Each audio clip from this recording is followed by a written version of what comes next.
Lah kesombongan itu apa? Awak iki metani lho ya, metani itu meneliti diri sendiri. Ojo ngaji kok ales saya senengane sampean. Oh, berarti Pak Yai nerangno kae. Oh, nerangno kae. Kae terus lah kuwe sok apaan? Lah ngaji itu yo metani awake dhewe. Masa kula nggih metani awake dhewe. Bibit-bibit sombong itu ketika kita di satu tempat merasa ganjal di dalam hati dan kita merasa tidak dihargai. Itu bibit sombong. Kowe mlaku rono, rumangsa gak diregani, kamu berjalan ke sana merasa gak dihargai, merasa tidak dihargai itu bibit kesombongan. Jadi terus piye? Itu biasa, kok sapa-sapa biasa. Kowe nek ngetes ngene. Ana Pak Ikram teko ning atimu rasane padha, ana bupati teko ning atimu rasane padha. Kok ana bupati kowe nek mulyakno ra karuan, ana Pak Ikram kowe kok beda sombong kowe. Nah ini kudu latihan, mulane kowe kudu biasa ketemu wong gede. Ben iso nata ati. Piye? Sing mbok sungkange apane? Loh, lah nek Pak Ikram gak pantas disungkani. Iki kok gak paham iki piye maksudmu? Kita piye nek nerangno iki piye iki? Di privat ya. Begini loh. Makanya Syekh Abdul Qadir Jailani itu kan seperti ini. Kalau aku melihat anak kecil, aku akan mengatakan kepada diriku, dia belum banyak dosanya. Jadi aku menghormati anak kecil karena apa? Dia belum banyak dosanya. Kalau ada anak usia 15 tahun baru saja balik, dia bermaksiat, doakan. Sebujat-bujate bocah umur 15 tahun itu dosane jek cilik, jek seitik. Iki akeh sampean. Agar kita bisa menghormati mereka. Kalau kita melihat orang yang sepuh, lebih sepuh, Mas Dian nyawang Pak Ikram, Masya Allah, dia imannya lebih dulu daripada saya. Paham? Lah terus apa bedanya Pak Ikram karo bupati?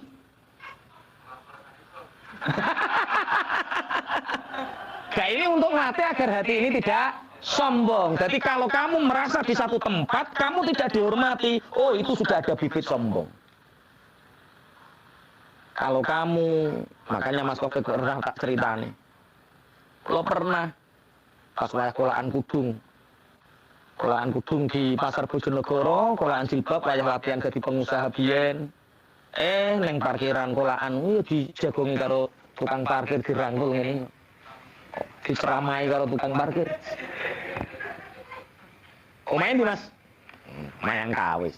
Dodolan apa? Jilbab. Sepi to ora? Nggih biasa, Mas. Sabar. Wong urip wis ngono kuwi.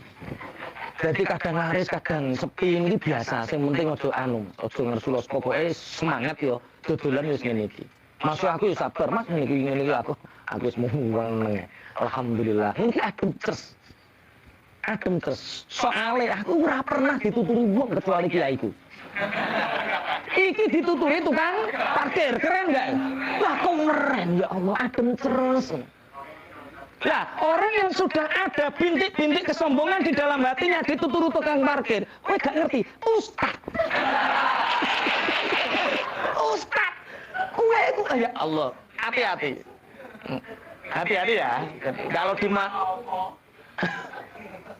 orang sekarang itu banyak nadir-nadir kesombongan di dalam hatinya karena dia merasa di dalam satu majlis dia merasa nggak dihormati, di dalam majlis dia merasa nggak dimuliakan, di dalam tempat itu ujian kita. Jadi ini ya, ketika kita di satu tempat kita merasa tidak dihargai, berarti itu ada bibit sombong. Kalahkan sendiri. Makanya al-ba'id, sesuatu yang membangkitkan kita melakukan amal li ghairillah kepada selain Allah, itu bisa dikatakan riya. Contoh, ada Pak Camat dan kebetulan sampean kepingin tanda tangani Pak Camat. Sampean usah urip-urip gak tahu sholat Jumat di depan. Karena saat itu Anda pejabat dan butuh tanda tangan Pak Camat ada di depan. Sampean maju ke depan. Itu kalau dalam ilmu tasawuf, majune sampean niku krana Allah apa krana camat? Kok wis jawab? Lah kalau karena camat itu harus dilawan. Ya Allah, aku ikhlas ya Allah. Aku berarti aku ku apik ing mburi dhisik. Krana kok aku maju krana camat. Wis aja ndelok ganjaran dhisik. Ini untuk melawan bagaimana hati ini ikhlas, mukhlis lillahi ta'ala. Makanya bagi kita, siapapun yang ada di depan, cara menghormatinya sama. Melihat orang yang ada di bawah usia kita, mereka belum banyak maksiat. Melihat orang yang di atas kita, mereka berimannya lebih dahulu. Kalau menghormati, ya menghormatilah. Orang punya jabatan, ya kita hormati. Orang masyayikh, ya kita hormati. Tapi hati ini jangan sampai menyepelekan orang karena orang. Paham mestian yo? Bedanya apa Pak Ikram karo bupati saya yo?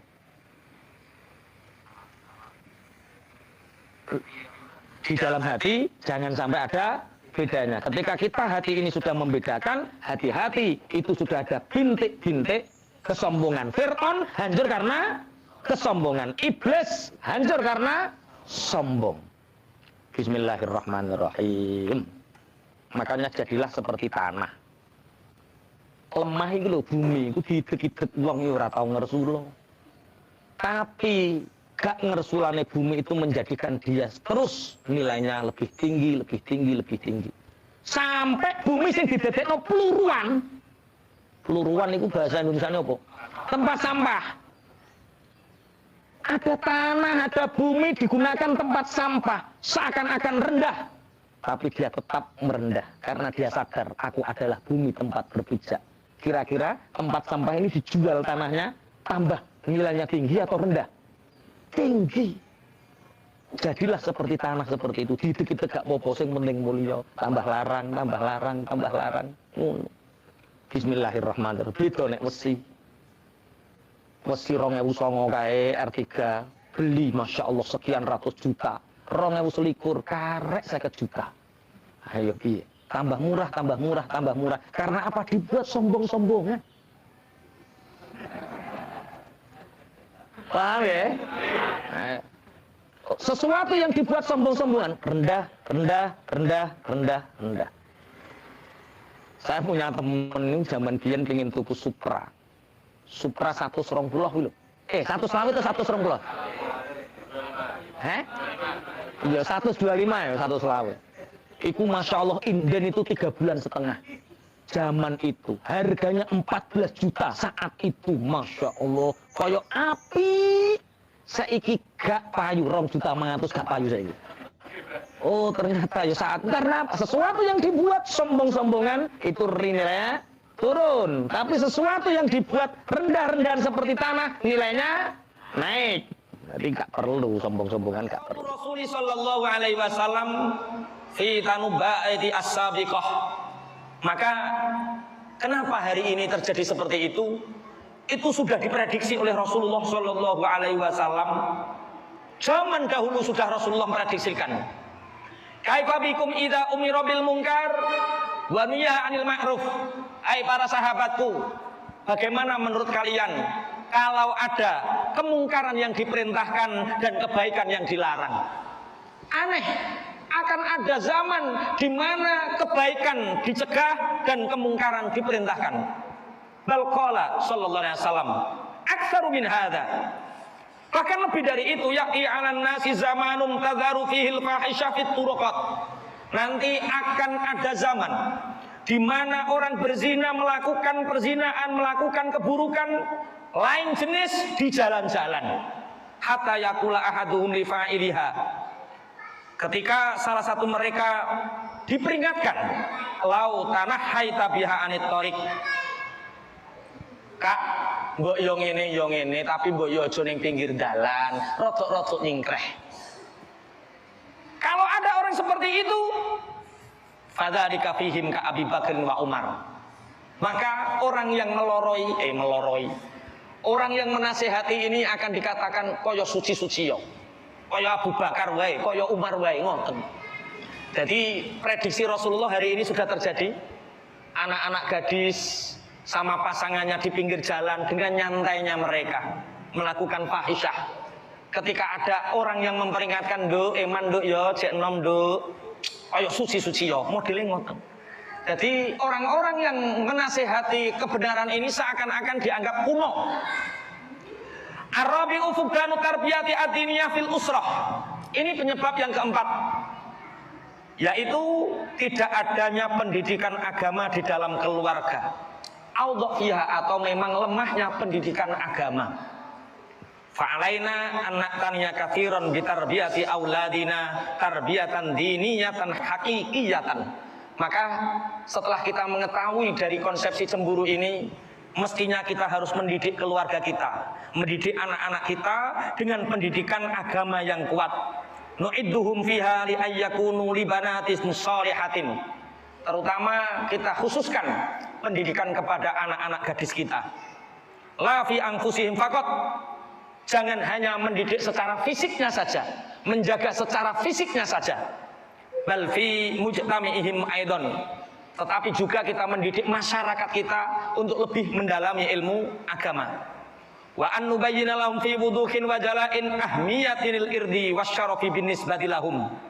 Dan kita menjelaskan kepada mereka, anak gadis kita, istri kita, masyarakat kita, dengan penjelasan yang gamblang tentang pentingnya menjaga kehormatan, menjaga harga diri.